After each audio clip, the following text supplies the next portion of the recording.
seja bem-vindo a mais uma edição do programa Ressoar, o seu programa de boas notícias do fim de semana. No Brasil, mais da metade da população tem sobrepeso e obesidade atinge 1 a cada 5 brasileiros, de acordo com dados de uma pesquisa publicada em 2019 da Vigitel. A obesidade é considerada um fator de risco para diversas doenças, como diabetes, doenças cardiovasculares e complicações pulmonares, características que também determinam se um paciente terá maior risco de desenvolver um quadro grave de Covid-19.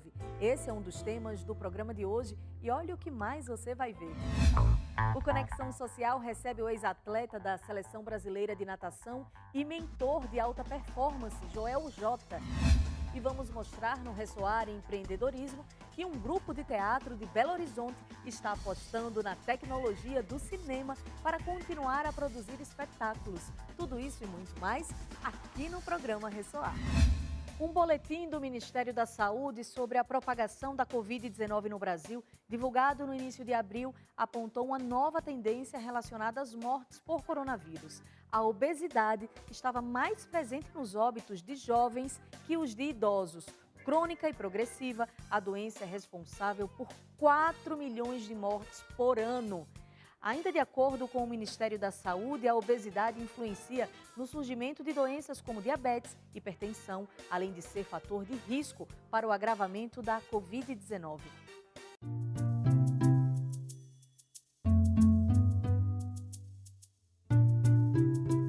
Obesidade é uma doença crônica e uma doença incurável. A obesidade leva a uma série de outras doenças, diabetes, ansiedade, depressão, alterações osteoarticulares, doença coronariana, problemas cardíacos, problemas no fígado, a famosa gordura no fígado.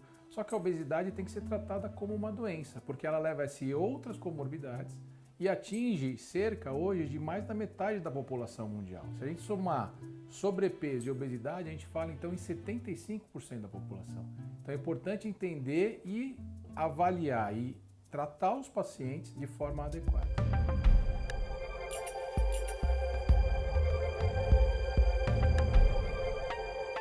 Eu nunca tive um corpo exuberante, mas eu era magra. Só que eu tive 3 filhos e as gestações acabaram me deixando um sobrepeso. Eu não engordei nas gestações, mas após as gestações. A pandemia acabou aumentando minha ansiedade, o medo que a gente tem de ir ao médico, de procurar ajuda, ou de sair, ou de fazer alguma caminhada, alguma coisa. E com isso me gerou uma ansiedade, que teve uma noite que eu passei muito mal. E passei a noite acordada achando que eu estava infartando. Acredito que seja também um aumento de peso que está desregulando tudo, Por exemplo, o caso da Regiane, que foi demonstrado agora aqui no programa. Vejam que ela ganhou peso no momento da quarentena. Essa pandemia também trouxe outros problemas. Então, nós vamos comentar sobre a Regiane e o motivo disso, mas o mais importante é que a obesidade foi considerada um fator de risco para os casos mais graves da Covid. Foi considerado pela Organização Mundial de Saúde, o nosso ministério também. A gente identifica que nas UTIs, os pacientes graves, se você retirar o fator idade, a obesidade é o principal fator para o paciente desenvolver o quadro grave da infecção pelo coronavírus ou até mesmo a questão do óbito. E isso é um preocupante. Voltando para a Regiane, a gente tem que o quê? Orientar esses pacientes. A Regiane teve um quadro associado à ansiedade. Então o paciente obeso ele possui uma ansiedade maior. O paciente obeso ele vai buscar no alimento ou a sua satisfação, a sua alegria ou também a questão da tristeza. Então é muito importante a gente trabalhar nesse momento com esses pacientes os 3 pilares fundamentais do tratamento da obesidade. Nutrição, evitar o sedentarismo, então atividade física e o lado psicológico, trabalhar o lado da ansiedade desses pacientes. E nesse momento da quarentena, essa dificuldade, o que a gente coloca para os nossos pacientes é crie uma rotina. Você precisa ter uma rotina do seu café da manhã, do seu almoço, do seu lanche, da refeição noturna. Com a pandemia, as pessoas modificaram muito a rotina, dormindo muito tarde, acordando em qualquer horário. Então, isso dificulta você ter o controle. Então, no primeiro momento, você cria. Aí, dentro dessa rotina, o primeiro ponto é nutrição. Uma nutrição saudável, uma nutrição equilibrada com orientação. Segundo ponto, atividade física. Importante na atividade física. Doutor, mas eu estou em casa. E agora? Como é que eu faço? Você consegue já hoje, com a proteção devida, né? Use sua máscara, lave suas mãos, você consegue fazer uma caminhada, você consegue fazer uma atividade dentro de casa, hoje pegar uma orientação com a sua família, criar um pequeno circuito. Você precisa buscar algum tipo de movimentação para evitar o sedentarismo, porque senão o dia inteiro no sofá, o dia inteiro atrás de um computador no home office, vai levar a pessoa a procurar hábitos não saudáveis. E, como a Regiane disse, a gente tem o lado da ansiedade. Então, nesse momento, a ansiedade faz com que o paciente também busque o alimento. Então, precisa controlar essa ansiedade. Com o auxílio do seu médico, auxílio da equipe multidisciplinar que vai te tratar, você vai conseguir equilibrar essa ansiedade. E de que forma? Você precisa buscar informação.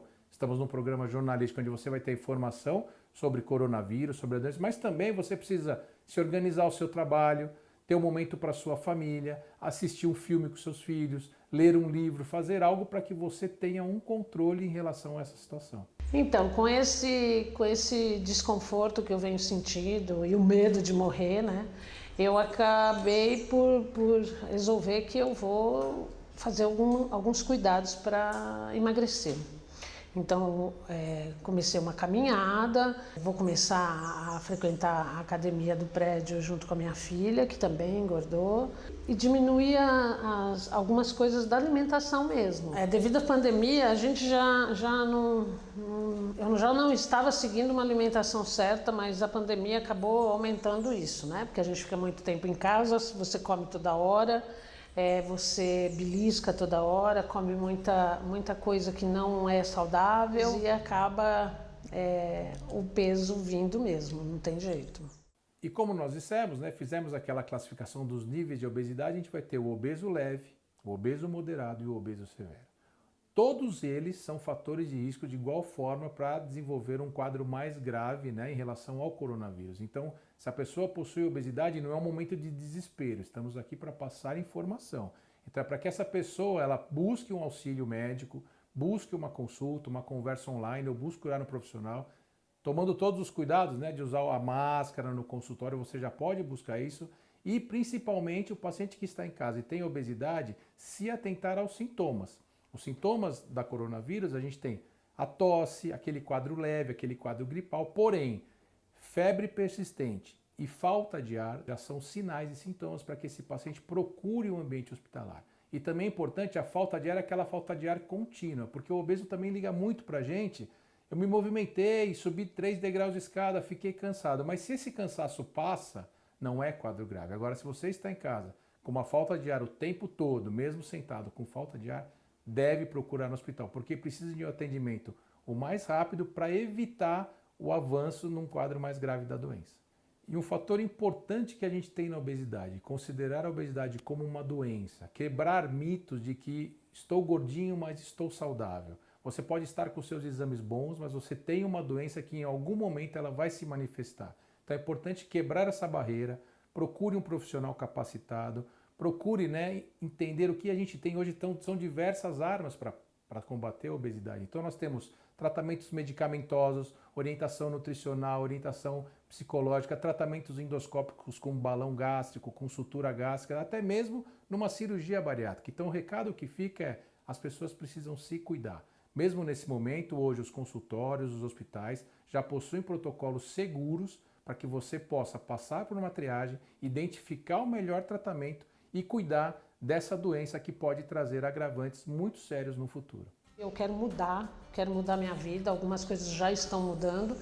Quero emagrecer, quero fazer caminhada, quero voltar a ser o que eu era quando eu era adolescente e não tinha nenhum desses problemas, né?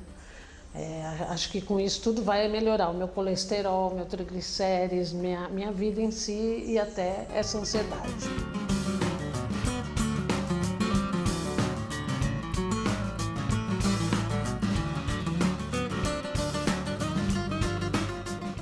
É muito importante ficar atento, a obesidade é assunto sério, hein? Pausa rápida, mas na volta tem mais uma edição do quadro Conexão Social com o ex-atleta da Seleção Brasileira de Natação e mentor de alta performance, Joel J. A gente volta já já, então não saia daí.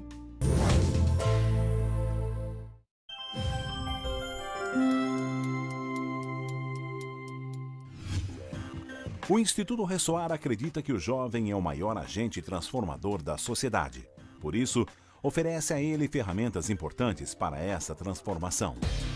Desde 2009, o Instituto Ressoar promove o Ressoar Multimeios, um curso de qualificação profissional na área de comunicação para jovens em situação de vulnerabilidade social.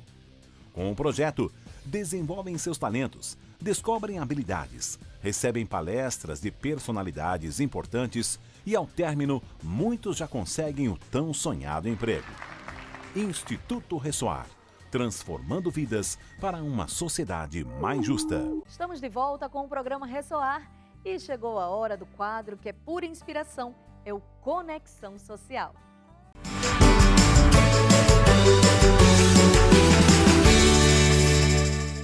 Olá, Renata. Foco, disciplina e persistência, esses são pilares do nosso entrevistado de hoje.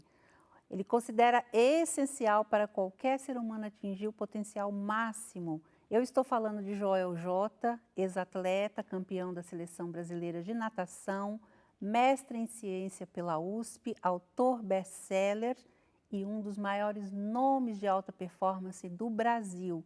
Seja muito bem-vindo, Joel. É uma honra grande te receber aqui. Obrigado, estou muito feliz pelo convite. Espero contribuir com vocês. Hoje o papo vai ser bacana. Obrigado pelo convite. Muito bacana. Deixa eu te falar, o sucesso é treinável? O sucesso é treinável. Essa frase ela gera estranheza, né? Antes de você responder sobre o sucesso é treinável, vamos começar lá do começo. Tá. Eu quero que você comece falando um pouquinho quem é o Joel J., desde o tempo de atleta até hoje, esse mestre em alta performance. Tá bom. O Joel J., que hoje é Joel J., porque o J é apelido, é o Joel Moraes, que foi nadador. Eu sou de Santos, fui nadador. E eu fui um nadador que, no início da minha carreira, um nadador sem nenhum expoente, sem nenhum resultado. Mas eu tive muita vontade, lugares adequados para eu treinar, um bom treinador, apoio dos meus familiares, dos meus pais. E treinei todo dia. E depois de alguns anos, os resultados começaram a aparecer.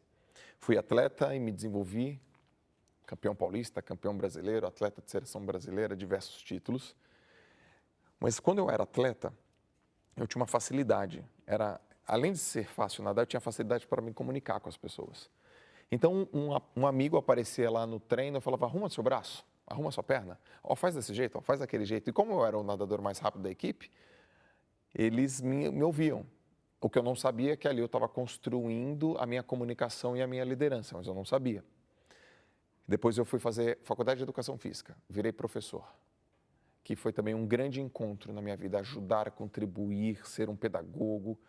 E aí eu usei o esporte como ferramenta de liderança, de transformação social, mas eu também não sabia o que eu estava fazendo, assim, baseado no que eu faço hoje. E eu virei treinador de natação, tive muitos títulos como treinador de natação. Eu falei, gostei disso, quero estudar mais.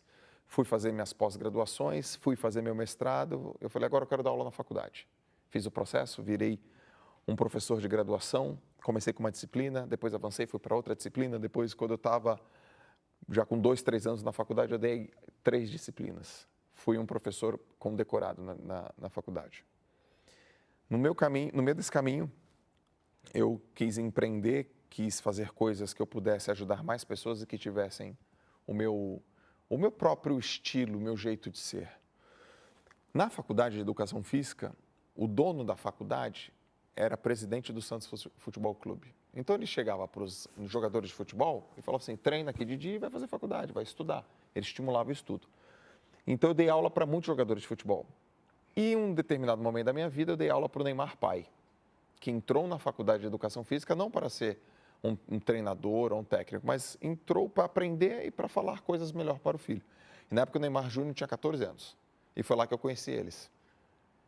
E aí, um outro momento da minha vida acontece que o Neymar cria um Instituto Projeto Neymar Júnior, me conta isso em 2012, em 2014 me convida para trabalhar com ele. E eu viro coordenador geral. Aí um novo momento aparece na minha vida, um gestor, um líder, um grande executivo, que tem muitas pessoas ao seu redor, que tem uma responsabilidade enorme e um projeto maravilhoso, um projeto educacional. Nesse meio tempo, publico livro, nesse meio tempo, faço palestras, nesse meio tempo, encontro a internet e estudo a internet. E as pessoas gostam do meu jeito, gostam do meu conteúdo, e aí eu fico enorme. Vou crescendo, vou crescendo, vou crescendo, tomo uma decisão, encerro minha participação no Instituto Neymar depois de 4 anos e falo, acho que agora eu quero falar com as pessoas. Eu quero falar com muitas pessoas. E aí, eu criei uma conta no Instagram. E aí eu coloquei lá, Joel Moraes, já tinha. Joel.Moraes, já tinha. Joel_Moraes, já tinha. Não tinha Joel Moraes disponível, mas meu apelido é Jota. Aí eu coloquei Joel Jota. E eu não gostava desse nome. Falei, Joel Jota, vai parecer que eu sou, sei lá, meio infantilizado. Hoje eu adoro meu nome. Não, ficou muito bom. Jota é fácil. E aí o Joel Jota hoje... Só tem esse. Só tem esse. Hoje está aí. Falando sobre desenvolvimento humano, performance, alta performance, produtividade, sucesso e impactando muitas pessoas. Que bacana. É um homem casado, né? Para quem te conhece dos tempos de natação e lembra do seu trabalho, você era muito jovem, né, Joel? Muito jovem. Muito jovem na época. Comecei muito jovem. Hoje você é empresário na área de desenvolvimento humano. Isso. E aí eu queria que você me falasse o que te motivou a treinar pessoas. Foram algumas motivações. Eu não vou falar por ordem de importância, porque senão acho que eu vou ser injusto. Uma delas é a minha facilidade em me comunicar. A segunda, eu gosto. Eu adoro o que eu faço. Então tem muito amor envolvido. Bom, se é fácil para mim e tem muito amor envolvido, então vou fazer. A terceira é porque realmente as pessoas precisam. Elas precisam muito, muito, muito. A quarta é que eu acredito que o conhecimento, ele é tão libertador, e ele fez tanto por mim, que ele é a melhor ferramenta para as pessoas tomarem melhores decisões. Muitas pessoas estão falhando na vida porque elas não sabem como decidir. E por conta de... Elas não têm conhecimento, ignorância mesmo. Elas são cegas para determinados conhecimentos. Então, se eu tenho um conhecimento que pode ajudar alguém a tomar uma decisão melhor, melhorar a vida dela, a vida da família dela, eu vou ensinar. E aí eu peguei isso como profissão e transformei isso em missão. Então, todas as vezes que eu estou trabalhando, eu estou dando aula. Mas todas as vezes que eu não estou trabalhando, eu também estou dando aula. É o tempo inteiro dando aula. E que sorte que eu tenho, que privilégio que eu tenho de ser remunerado por isso. Uma coisa que eu nem percebo que eu estou fazendo, que é trabalho. Essa é a essência. Por isso que eu comecei falando do sucesso. E agora sim você pode falar, então o sucesso é treinável? Primeira coisa, vamos falar sobre sucesso. O que é sucesso para mim não necessariamente é para você. Isso tem que estar bem claro para as pessoas. Tem gente que pensa sucesso é ter dinheiro, outro sucesso é ter tempo. Um sucesso é ser promovido na empresa, para outra pessoa sucesso é trabalhar naquilo que eu amo. Então é importante as pessoas terem bem claro que cada uma tem um olhar para o seu sucesso. Cada uma tem que determinar o que é sucesso. E por que eu digo que ele é treinável? Porque se é você que determina uma coisa que você quer, se ele vem de uma maneira definida, você define. É muito previsível que quanto mais você repete, quanto mais você treina, quanto mais você pratica, mais você atinge esse resultado. Por exemplo, muitas pessoas gostariam de falar em público. Muitas pessoas. E muitas pessoas têm medo de falar em público. Então, se ela falar assim, nossa, eu seria uma pessoa muito feliz, eu acredito que o sucesso sorriria para mim se eu pudesse dar uma palestra. Eu falo, você tem medo de falar em público? Dela, tenho. Eu sempre respondo, eu sei por quê. Dela, por quê? Eu falo, porque você não treinou. Porque se você fizer 50 tentativas, na tentativa 50 você já vai estar mais confiante. E você vai estar mais confiante porque todas as outras tentativas foram te dando alicerce e fundamento para vir essa confiança. Portanto, treine. E não diga, o Joel fala bem porque ele nasceu com esse dom. Eu não posso também deixar de lado que existe uma predisposição nas pessoas. Mas uma predisposição, que a gente pode chamar aqui de talento, sem disciplina, não serve para nada. Quantas pessoas a gente já não viu que são disciplinadas e que superaram pessoas que são talentosas e que não são disciplinadas? Portanto, o sucesso é treinável. E outros que a gente fala que desperdício, tanto talento, né? Isso, tem vários. E não há treino ali, verdade. Tem vários. Eu queria que você falasse agora a diferença que há entre conhecimento e autoconhecimento, porque tem uma diferença aí, né? Normalmente a gente busca conhecimento, e é bacana, a gente precisa, inclusive, até para desenvolver nossas funções, nosso trabalho, enfim. Mas o que é o autoconhecimento? Eu vou te dar um exemplo. quando eu vou dar palestra, eu falo sobre vários assuntos. Performance, sucesso, produtividade. Já falei muito sobre empreendedorismo. Eu sempre faço uma pergunta sobre algo relacionado ao dinheiro. Então eu falo assim, você já leu aqui Pai Rico e Pai Pobre? Aí, quem já leu? Várias pessoas. Aquele livro, best-seller, do Robert Kiyosaki. Tá bom. Você entendeu o livro? Entendi. Você desenvolveu então um conhecimento, certo? Certo. Você ficou rico? Quem ficou rico com esse livro? Porque o livro ensina as pessoas a ficarem ricas. E aí as pessoas não levantam a mão. Então você desenvolveu o conhecimento sobre ele. Quando você pegou o livro e nas primeiras páginas você não sabia o que ele ia dizer, ao final da página, ao final do livro você sabia o que ele queria dizer. Então você entendeu. E por que cargas d'água você não aplicou? Essa é a diferença entre conhecimento e autoconhecimento. O conhecimento está no livro. Perfeito. Está lá. Você entende aqueles fundamentos, as pessoas, elas sabem ler, elas, pô, entendi, anotei, fez sentido, caramba, coisa bacana. Só que quando ela não aplica aquilo que está no livro, ela não tem autoconhecimento, ela não se entende o porquê ela não tem disciplina, ou ela tem medo, ou ela não sabe ter paciência.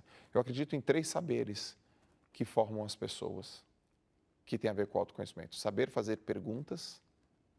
Quando você sabe fazer pergunta, você entende o que é um fundamento. E primeiro, eu acredito que você tem que fazer pergunta para si, antes de fazer para o outro.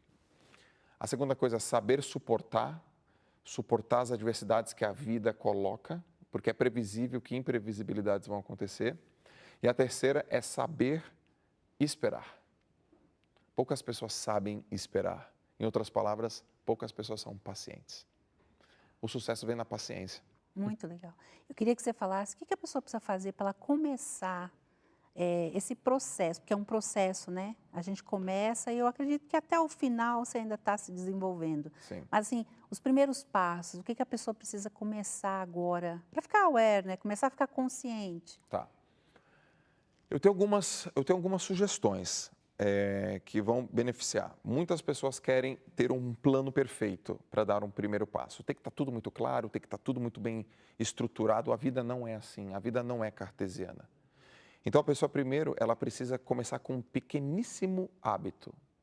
Veja, Joel, eu vou guardar dinheiro, eu vou emagrecer e eu vou ter mais tempo para a minha família.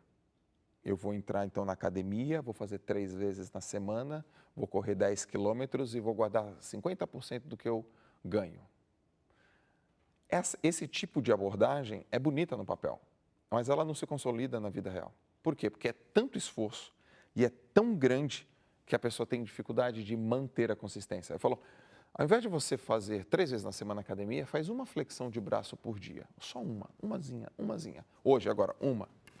Acabou a do dia. Amanhã, outra. Acabou a do dia. No outro dia, uma. Acabou do dia. Então, você vai ter 3 dias seguidos que você fez check, check, check. Deu certo. E você ensina para o seu cérebro que o hábito é uma coisa que você deu chance para ele virou alguma coisa automática na sua vida.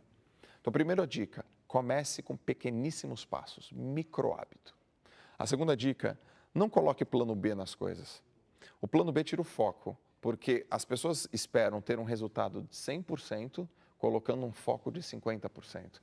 Isso não faz muito sentido. Então, muitas opções, muitas escolhas não são adequadas para alguém que quer fazer alguma coisa realmente valiosa.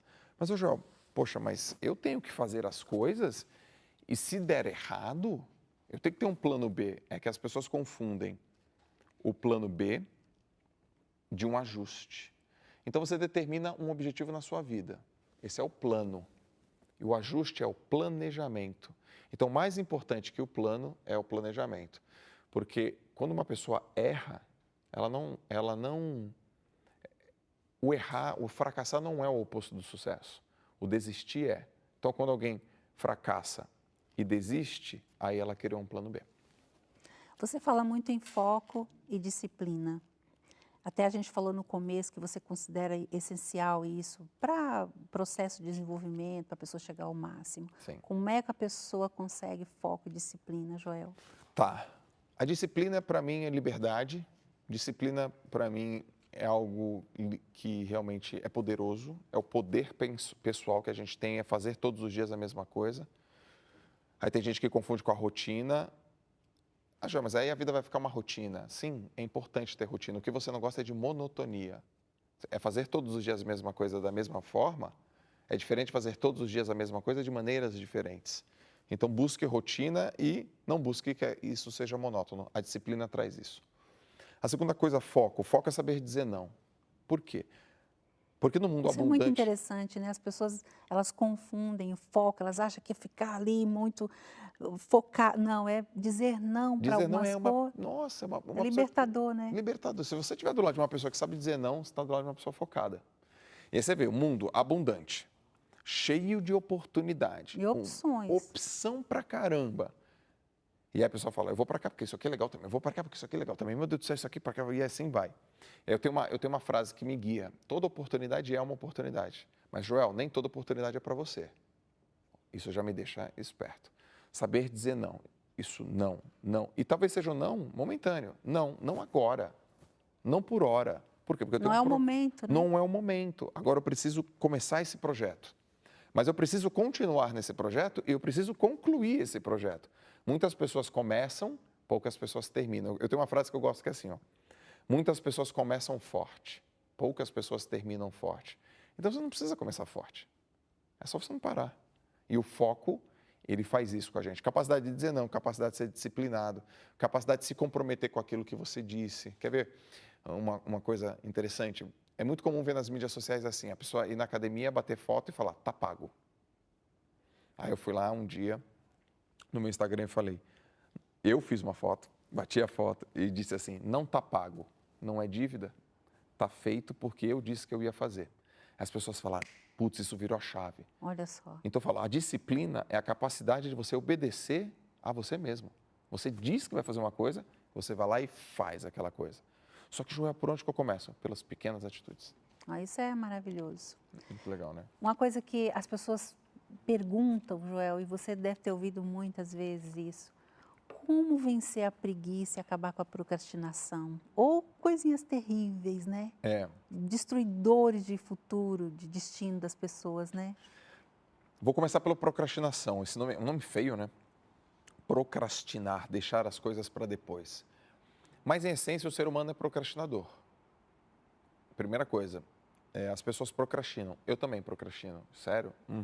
Eu procrastino uma tarefa. Por exemplo, se você for hoje no meu escritório, vai ter um monte de livro espalhado. E eu falei, putz, eu falei que ia arrumar esses livros. Eu falei que ia arrumar esses livros esse final de semana. Ou meu carro tá sujo. O meu carro aqui fora tá sujo. Eu olhei para ele hoje e falei, caramba, eu falei que eu ia lavar ele e eu não lavei o meu carro. E aí, às vezes, eu esqueço, por exemplo, alguma coisa no meu escritório que está ali em cima. Eu falei, nossa, eu ia fazer isso aqui. Eu estou procrastinando todas essas atividades. Mas nenhuma delas faz diferença naquilo que eu quero. Então, ela não é uma atividade de ouro. Lavar o meu carro não muda muitas coisas.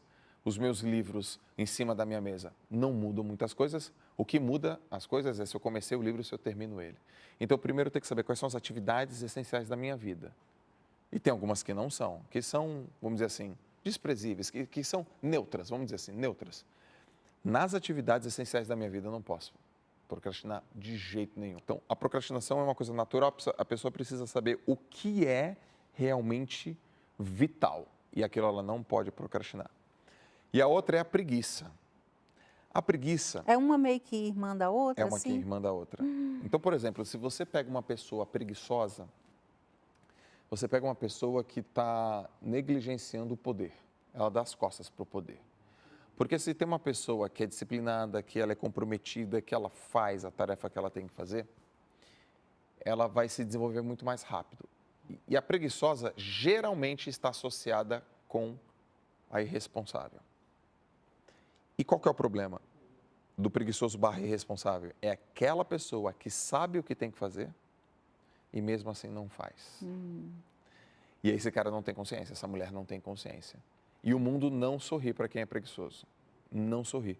Porque você pode estar do lado de uma pessoa que tem uma certa limitação, ela não tem um conhecimento, mas ela é muito esforçada. E você pode estar do lado de uma pessoa ultra inteligente, ultra habilidosa, ultra talentosa, mas ela é preguiçosa. Com qual dos dois você vai trabalhar? Você vai trabalhar com o esforçado, porque o esforçado, ele vai se esforçar tanto, ele vai treinar tanto, que ele vai melhorar. E a competência dele, o atributo dele interno, esse recurso interno dele de ser esforçado, é o que as empresas querem. Joel, por que que é tão difícil as pessoas mudarem hábitos? Adquirir, eu acho que não é só mudar, adquirir também, porque tem hábitos bons, né? Tem. Por que que é difícil abandonar um ruim e adquirir um bom? Ótima pergunta e é fácil de responder. Sabe por quê? Porque o nosso cérebro ele funciona numa relação pagamento e benefício, pagamento e recompensa. Tem que pagar e tem que ter recompensa. Para você criar um hábito bom, por que que é tão difícil? Comer bem, acordar cedo, fazer exercício, ler. Um hábito bom, você paga agora e a recompensa é depois. E um hábito ruim, ficar deitado, comer de uma maneira inadequada, acordar mais tarde, não fazer a tarefa, é muito confortável para o cérebro, né? Então, o hábito ruim, o benefício é agora, é imediato. E o pagamento é depois. Olha que interessante. Então, dentro do cérebro, esse é o jogo cerebral. O cérebro pensa, uai, só vou pagar depois, vou ter o retorno agora, vou fazer isso agora. Só que o pagamento lá no final, ele é muito alto. E o benefício lá no final, ele também é muito alto. O que que faz? O autoconhecimento, ele traz essa clareza para a pessoa. Então, por que, por exemplo, se já é sabido que fumar dá câncer, já é sabido que ter uma vida sexual promíscua é ruim e que pode trazer doenças, se já é sabido que refrigerante, açúcar é péssimo para a sua saúde, se já é sabido que dirigir embriagado causa um risco danado para as pessoas, para você, por que que as pessoas ainda insistem em fazer? É porque o cérebro pensa, talvez eu pague isso no futuro, mas o benefício vai ser agora. E aí tem que mudar essa chave. Agora, como a gente liberta a nossa mente dos condicionamentos, né? Porque a gente vai condicionando, né? Para a gente poder liberar e descobrir os nossos talentos. Porque aquilo que a gente falou antes, o talento da pessoa está lá, está escondido, mas está condicionado com aquelas crenças, né? Isso. Como é que a pessoa faz para se libertar disso? Olha, eu poderia te dar várias respostas, mas eu vou te dar a que eu considero a melhor. E a mais radical e impactante. A melhor maneira de você mudar um hábito é você mudar radicalmente o ambiente que você está inserido. Não tem outra maneira melhor. Porque, veja, vamos imaginar que a pessoa, ela está fazendo dieta. E aí ela fala, poxa, à noite eu vou comer bem leve, bem pouco e comida, por exemplo, base proteica. Só que ela chega na casa dela, trabalhou o dia inteiro, o trabalho foi difícil, teve alguma situação no trabalho que foi ultra desafiadora. E aí ela chega na casa dela, tem uma pizza e tem uma garrafinha de long neck. É muito difícil para ela dizer não. Ela tem que fazer um esforço tão grande, a força de vontade dela tem que ser tão grande. Só que ela fala assim, quer saber, hoje é sexta-feira, trabalhei pra caramba, me esforcei, eu mereço. Aí ela come, bebe, e no outro dia ela se arrepende. Ela se arrepende. Só que ela não entendeu que se ela tirar a pizza e a cerveja da casa dela, se ela tirar aquilo da casa dela, vai ser mais fácil ela dizer não. Ela vai dizer não porque não tem. Então, se ela mudar toda a despensa, se ela trocar a despensa, vai ser mais fácil. Mesma coisa em ambiente de trabalho que as pessoas são negativas. Como é que eu faço para mudar o meu ambiente de trabalho, Joel? Não, saindo desse ambiente, indo para um outro. Como é que eu faço para mudar as pessoas que falam e que não me apoiam? É saindo desse ambiente, indo para outro. É assim que você condiciona. Porque os nossos condicionamentos são baseados nos lugares que a gente está. Então, se a gente fica ali, a gente vai ser condicionado por aquele ambiente. E se a gente vai para um outro lugar, a gente recebe o condicionamento daquele outro lugar. Onde as pessoas erram? Elas querem ter esse tipo de mentalidade, mas elas estão no lugar errado. É mais fácil você vir com a sua própria mentalidade para cá, porque o próprio ambiente já muda ela, do que trazer um ambiente para cá dentro de um lugar que vai ser uma luta muito difícil para você. Você que é um campeão no esporte, né, e na vida, como é que a pessoa faz para ser campeã na vida? A sensação do campeão, né, de ganhar, é diferente da sensação de vitória. Por exemplo, eu nadei a vida toda, competi a vida inteira, e eu já fui para competições onde eu não estava no pódio, que só cabem 3, competem vários, mas só cabem 3. E eu saí de lá com a sensação de vitória. E qual é a sensação de vitória? Pô, eu dei o meu máximo, eu fiz tudo que eu podia, tudo que eu tinha de recurso. Eles foram melhores do que eu, mas eu estou me sentindo bem.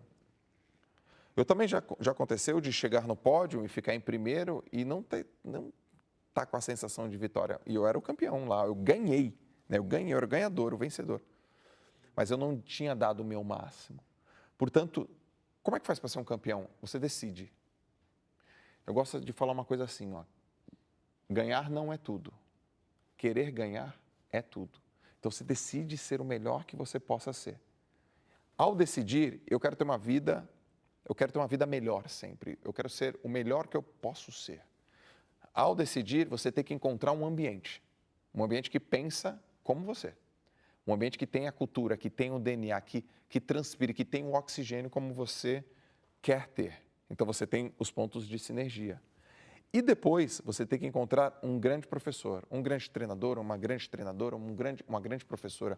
Alguém que já trilhou esse caminho e que sabe o que tem que ser feito e sabe te explicar. E esse alguém não necessariamente é uma pessoa que vai falar as coisas que você quer ouvir, mas sim as coisas que você precisa ouvir. Muito bom. Agora, eu queria que você falasse como é que as pessoas aumentam a produtividade. A gente vive um tempo tão corrido, né? E a gente tem as mesmas 24 horas, mas você vê que tem pessoas que produzem mais e outras menos, né? Duas coisas são fundamentais. Primeiro, eu preciso saber o que eu tenho que fazer. E a segunda coisa, eu tenho que saber quais são os elementos que interferem isso aqui que eu tenho que fazer. Por que as pessoas não produzem? Por que elas são improdutivas? Muitas interferências durante o dia delas e incapacidade de saber exatamente o que é importante. E aí aquilo que é importante, que não é trabalhado, vira urgente porque as circunstâncias da vida tomaram conta de você. Uma coisa que atrapalha, e-mail, outra coisa que atrapalha, mensagem no WhatsApp, outra coisa que atrapalha, conversas que não te levam para lugar nenhum. Então, você tem que saber quais são os elementos que interferem a sua produtividade. Me fala sobre o seu livro. Você escreveu um livro que é best-seller, que é o 100% presente, né? Isso. Fala desse trabalho, desse livro, que é muito bom. Esse livro eu publiquei ano passado e ele é o extrato da minha vida, de 20 anos. Todas as vezes que eu me dei bem, eu não me preocupei com o futuro nem com o passado.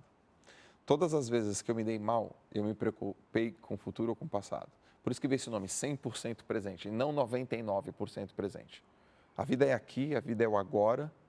As pessoas sabem disso, mas elas não sabem como atingir isso. A proposta do livro é essa. É uma metodologia que eu apliquei na minha carreira e com muitas pessoas, de como que você pode atingir a presença, usando várias ferramentas. As pessoas gostaram. Como é que você descobre que o livro é um livro bom? É quando a pessoa lê, manda uma mensagem para você e fala assim, adorei, mudou minha vida. Eu quero essa frase, o seu livro mudou minha vida. Porque é a mensagem que muda a vida, não é o Joel. O Joel, ele transmite uma mensagem. Então, tem uma metodologia que eu apliquei, que eu testei, que eu validei, e as pessoas buscam, assim, várias reflexões. Eu trago reflexões da minha vida, coloco exemplos da minha vida e também exemplos de outras pessoas que eu trabalhei na internet, fiz muitos testes também. O livro está indo super bem, está no 2º ano, continua vendendo, as pessoas gostam e ele tem transformado bastante gente. Muito legal. Agora me fala, você é uma pessoa que lê muito, né, Joel? Leio. Impressionante, Leio. a gente vê ali nos seus podcasts, você está sempre indicando um livro. Isso. Eu queria que você desse uma dica para as pessoas, como é que as pessoas leem mais e até não esquecem do que leu? Porque às vezes a pessoa começa o livro, para, ou lê e não está 100% presente, e esquece. Qual a dica que você dá? O livro é uma baita de uma ferramenta, né? Aí tem as pessoas que falam assim, meu Deus, mas eu não consigo ler, eu perco a atenção, me dói a cabeça. E eu falo, treino, falta hábito. Dá sono. Dá sono, caramba, eu começo e não termino. E eu leio muito, né? Eu leio muito acima da média dos brasileiros, né? Quantos livros você lê por mês? Só para a gente ficar aqui com vergonha. Eu leio entre 5 a 6 livros por mês. Puxa vida. Nos últimos 10 anos. Tá vendo, pessoal? A gente 10 anos é um pouco mais, talvez. É uma rotina. Então, tem livro na minha mochila. Eu vim com a minha mochila. Tem um livro lá dentro. Tem livro no meu telefone, tem livro no meu iPad, tem livro na minha cama, tem livro no meu banheiro, tem livro no meu escritório, um monte de coisa. Eu pego, leio. E aí, o que acontece? É ler, depois você anota as principais coisas que você leu. Putz, isso aqui fez sentido para a minha vida agora. Você pega aquele trecho, eu sempre passo um marca-texto, depois eu escrevo. Quando eu escrevo, eu tenho até 7 dias, essa é a minha regra, eu tenho até 7 dias para aplicar o que eu li. Eu tenho que colocar em prática. Isso aqui está interessante, é importante, preciso agora, eu tenho até 7 dias. Só que esses 7 dias é o meu limite máximo, porque eu aplico meio que em 2 horas, assim. Eu paro, eu vou fazer isso aqui. Já está tão acostumado, né? Já na hora, vou fazer isso aqui. E eu faço. Depois que eu apliquei, eu tenho até 7 dias para verificar o resultado disso que eu apliquei. Deu certo, não deu certo, deu certo, não deu certo. Se deu certo, continuo. Se não deu certo, ajusto. Se não fez sentido, elimino. E depois eu explico isso para alguém. E ao explicar isso para alguém, o meu nível de retenção aumenta muito. E eu gosto. Eu estou sempre alimentando, estou sempre abastecendo a minha base mental. E como eu dou aula, eu sou um professor, todas as pessoas também são beneficiadas com isso. Você também, você já falou disso, mas você tem uma presença digital muito forte, né, Joel? Hoje você é seguido por milhões de pessoas, né? Acho que milhões de pessoas acessam seus conteúdos todos os dias. Isso. Eu queria que você falasse para as pessoas que querem começar uma presença digital, qual o conselho que você dá? Como é que a pessoa inicia? Tá. Porque tem gente que tem muita dificuldade, né? Tem. Bom, se você quer ter uma presença digital, lógico, iniciativa, tem que começar com o recurso que você tem, de onde você estiver. Fale sobre o assunto que você domina, que você gosta, que você se sinta confortável. Fale de uma maneira simples, quanto mais simples, melhor. Coloque emoção, seja uma pessoa verdadeira, transmita um conteúdo realmente que engrandece com ferramenta, com caminho, mas também você pode contar história, você também pode assumir que você está no processo de desenvolvimento, você também pode assumir que você está na jornada, que você começou agora. Mas uma coisa muito importante, domínio do conteúdo, iniciativa imediata e consistência. Joel, tem uma frase sua que eu gosto muito, que você fala, pessoas precisam de pessoas. E isso é algo que está no nosso DNA aqui no programa Ressoar, no Instituto Ressoar. E eu queria que você falasse da sua experiência na área social. Você já falou que você, por 4 anos, ficou no Instituto Neymar. Me fala da sua experiência com o terceiro setor e a importância dessa área para a sociedade. Me transformei numa pessoa melhor. Essa é a primeira coisa que eu quero te dizer. O Instituto Projeto Neymar Júnior fez o Joel ficar melhor como pessoa. Ter mais empatia, ser muito mais solidário, sentir a dor de uma outra pessoa em determinados momentos, pensar assim, caramba, e se fosse alguém da minha família? Caramba, e se fosse meu filho? Caramba, o que mais eu posso fazer? Eu tenho que fazer mais, eu tenho que fazer mais. Isso ficou muito forte. A segunda questão que mudou muito na minha vida foi a responsabilidade de me envolver 100% no projeto. Um dia eu acordei e me perguntei, eu já fui pobre? Nunca fui. Meus pais foram paupérrimos, mas eu e meus irmãos, a gente nunca foi pobre. Nós também tivemos uma condição ali básica, né? A gente estudou, não precisei trabalhar, a minha escola era particular, ótimo. Já morei na favela? Não. Já tive que trabalhar quando eu tinha 8 anos de idade? Não. O que eu sei disso? Eu não sei nada. Aí eu fui até o Instituto naquele dia, peguei minha assistente social, um professor e falei, me leve na comunidade. Mas para quê, Joel? Eu quero sentir muito. Eu quero sentir exatamente como que é lá. E eu fiquei umas 8 horas dentro da comunidade, indo de casa em casa, e eu não falei uma palavra, eu só fiquei vendo e ouvindo. Depois daquele dia, eu falei, agora eu entendi. Eu achava que eu entendia, agora eu entendi. Deu 2 semanas, eu levei todos os funcionários para a comunidade. Éramos 127. 127 pessoas andando. E encontrava as pessoas, viam onde eles moravam, viam como era a situação daquela casa, uma casa com cômodo com 15 pessoas, gente que não estava lá, filhos, mães. Eu falei, olha o nosso trabalho, olha o nosso trabalho. É muito mais do que bater o ponto aqui, é um trabalho de salvação. Salvação. A gente salva. Eu lembro que eu falei assim, para salvar, primeiro tem que estar salvo. E aqui a gente conseguiu fazer um pouco disso. Foi muito bonito, assim, esse projeto.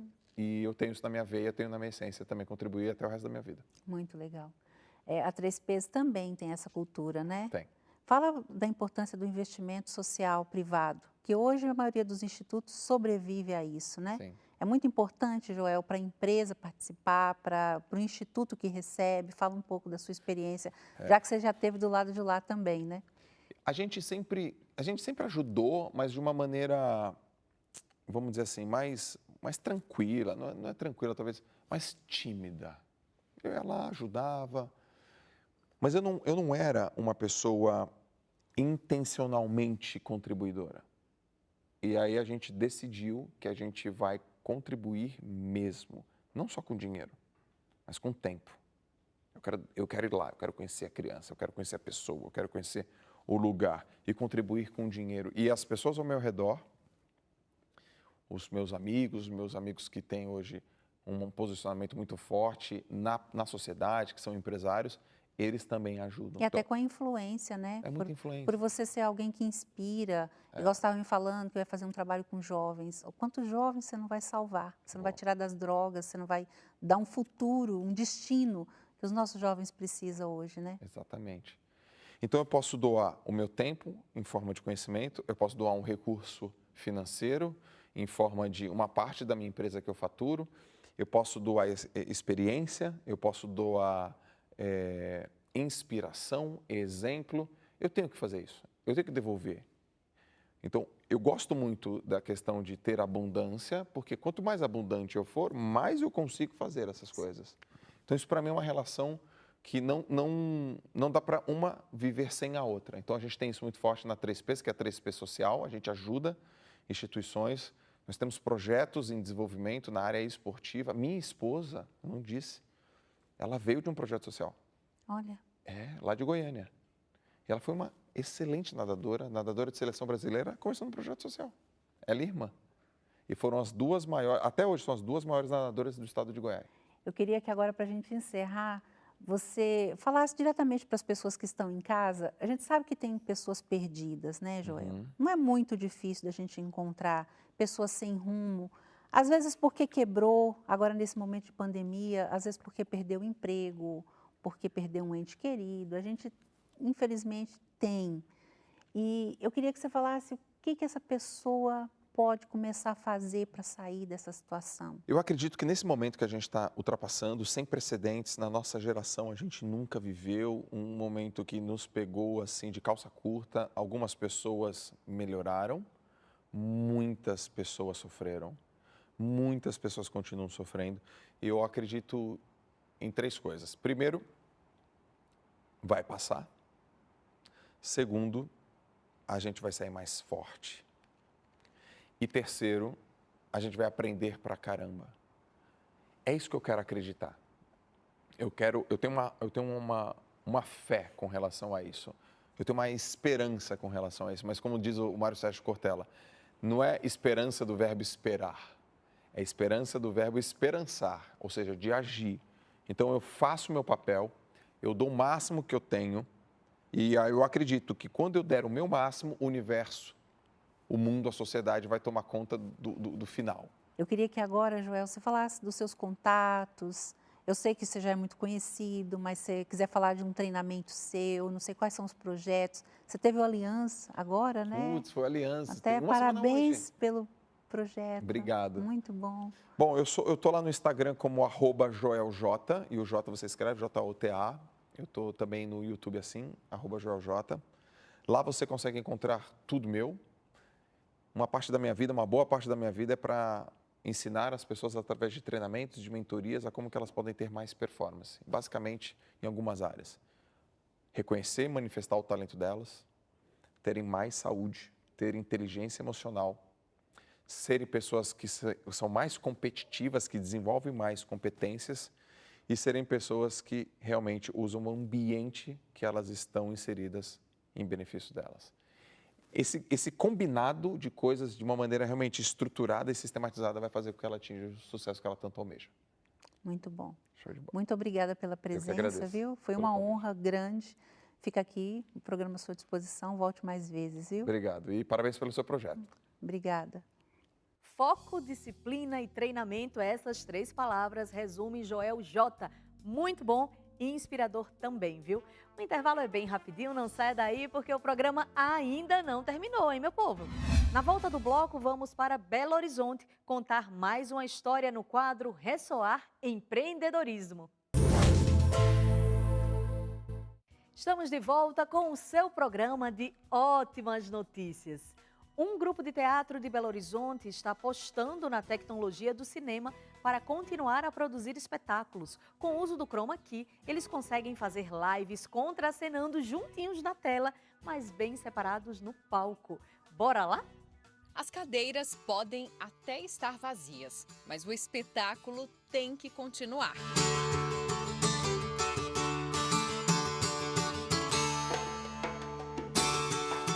E enquanto aquele calor humano que só o teatro oferece espera mais um pouquinho, a tecnologia mostra não só um jeito novo de fazer arte, mas também traz o público para pertinho do palco, sem sair de casa.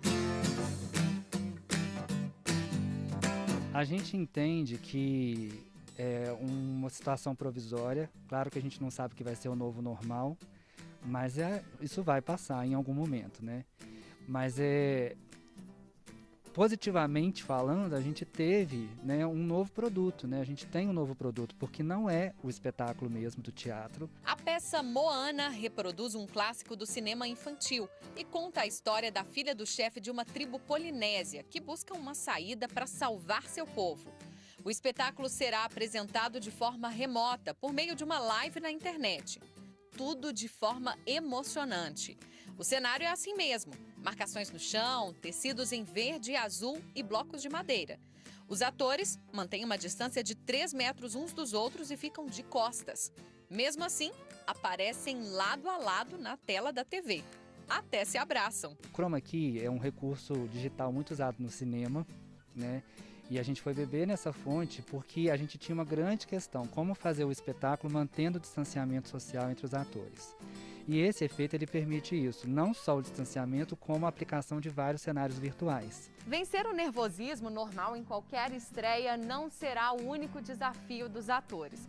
Além de se preocupar com as falas e com a interpretação, o espaço no palco é fundamental. É que tudo será feito ao vivo, inclusive a inserção das imagens que o público vai ver. Eles vão acompanhar aqui por esse monitor. E aí, ó, tudo é milimetricamente calculado. Eu acho que o novo desafio é a gente lidar com esse espaço que é nosso e ao mesmo tempo não é. Porque assim, a gente tem esse recurso que é a tecnologia, mas a gente não tem ele fisicamente. Eu tô no barco, mas eu não tô. Eu tô pegando um objeto de cena, mas eu não tô. A companhia já fez outras apresentações no mesmo formato. 2 clássicos infantis que levaram aos espectadores muita alegria e interatividade.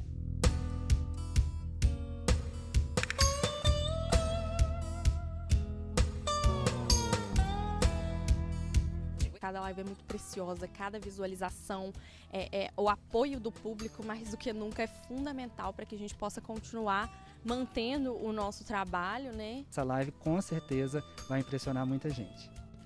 Muito legal, né? Não tem outra saída, o jeito é se reinventar. E o programa Ressoar de hoje fica por aqui. Se você gostou das matérias e quer assistir novamente, se inscreva no canal do Ressoar, lá no YouTube, youtube.com/programa Ressoar. E siga a gente em todas as redes. O Ressoar está aqui na sua telinha, mas também no seu celular, no seu tablet, no seu computador, todos interligados nessa corrente do bem. Meu povo, muito obrigada pela sua companhia e nos vemos no próximo programa, hein? Bora lá?